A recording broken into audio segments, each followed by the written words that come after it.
يا جماعة، تخيلوا معي الموقف ده.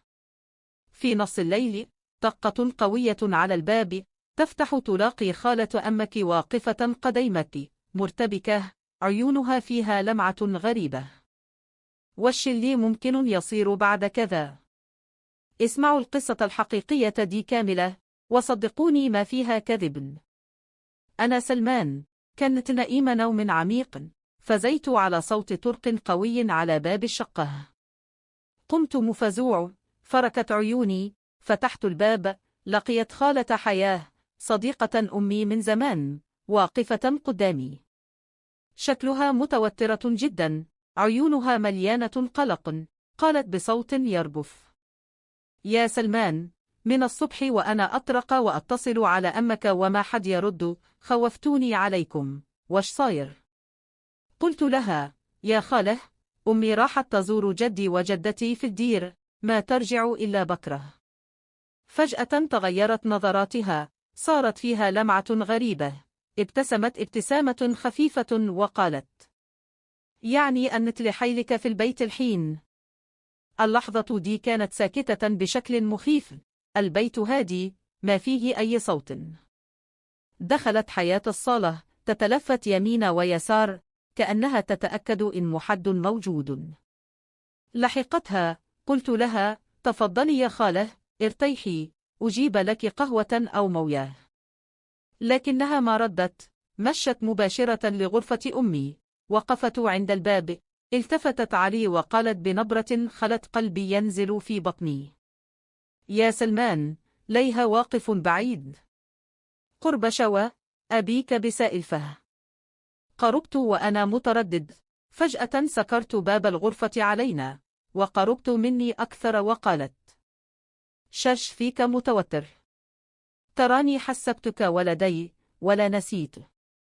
ريحة عودها ودهن العود ملت الغرفة، الجو كلها تكهرب. حاولت أتصرف بطبيعية، لكن نظراتها كانت تقول كلام ثاني تماما: يا جماعة، أنا من زمان وأنا عيني عليها، رغم إنها في 40 وأنا لسم في 20، لكنها تهتم بنفسها بشكل مو طبيعي، أنيقة، مرتبة، جمالها يغطي على بنات جيلي. في اللحظة دي، لما سكرت الباب، دارت في بالي آلاف الأفكار. قالت لي بهدوء: أنا عارفة إنك رجال، والرجال ما يعيبه شيء. جيت أطمن على أمك، وبنفس الوقت في خاطري كلمتين أبي أقولهم لك. حاولت أتهرب، قلت: يا خاله، أمي بترجع بكرة، وممكن أي أحد يجي فجأة. ضحكت ضحكة خفيفة وقالت: لا تخاف، ما حد بيجي، وأصلا إحنا ما سوينا شيء غلط. أنا بس أبيك تساعدني في موضوع شاغل بالي. جلست على طرف السرير، بدت تسالف سوى أليف عادية، لكن أنا كانت حاسس إن وراها شيء أكبر. وتذكرت مكالمة سمعتها بالصدفة قبل يومين، أمي كانت تكلمها، سمعتها تقول: أنا تعبت من الوحدة، البيت فاضي، الواحد يحتاج رجال يملي عينه. وبعدين قالت: شي رايك بولدك سلمان؟ ما شاء الله كبر وصار رجال ينشد فيه الظهر. يا جماعة، وقتها جمدت في مكاني، معقولة خالة حياة تفكر فيني بهالطريقة؟ رجعنا للموقف في الغرفة، قالت لي بكل وضوح: السيارة إذا وقفت طويل بدون تشغيل تخرب ماكينتها، وأنا سيارتي واقفة من زمان، محتاجة سواق شاطر يعرف يسوقها ويدوس بنزين صحا.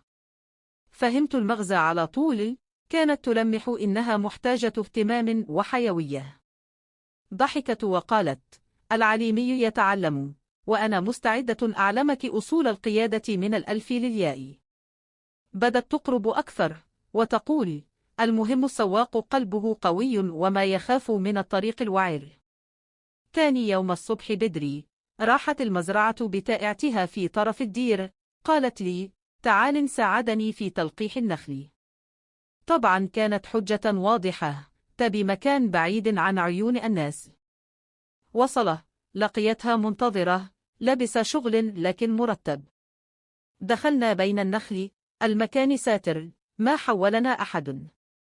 كل شوى تطلب مني شيء بسيط، عشين تقرب مني، مرة شيل سعفة طايحة، مرة امسك يدي الأرض وعره. وفجأة صرخت، تمسكت فيني بقوة وقالت: يمن، كأني شفت دبه.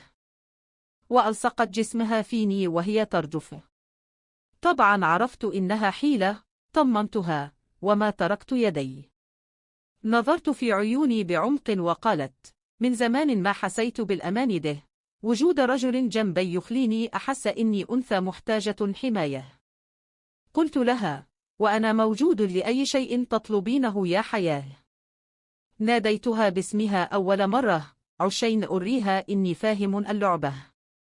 جلسنا في العريش، جابت قهوة وتمر، حكت لي عن معاناتها مع طليقها، عن الوحدة، عن الحرمان من الكلمة الحلوة والاهتمام.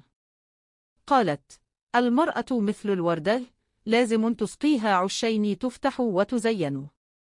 قلت لها: أنت جوهرة، واللي خسرك خسر عمره.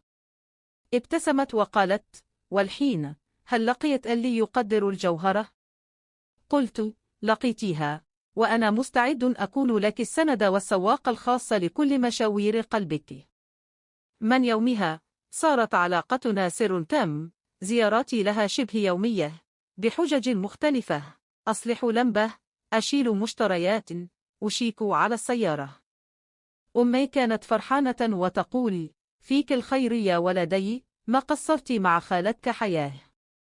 ما كانت تدري إن المساعدة متبادلة بطريقة ثانية خالص.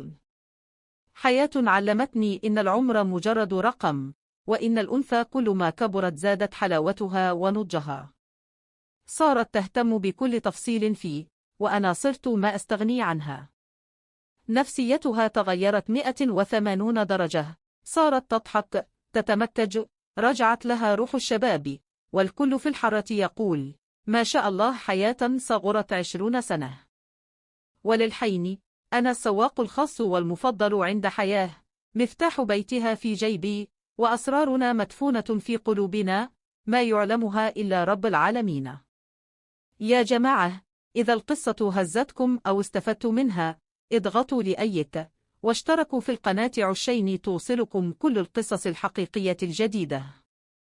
وأنتم يا أحلى جمهور، لا تنسوا الاشتراك مرة ثانية وتفعلوا الجرس، دعمكم هو اللي يخلينا نستمر نحكي لكم. شكرا لكم، والسلام عليكم ورحمة الله.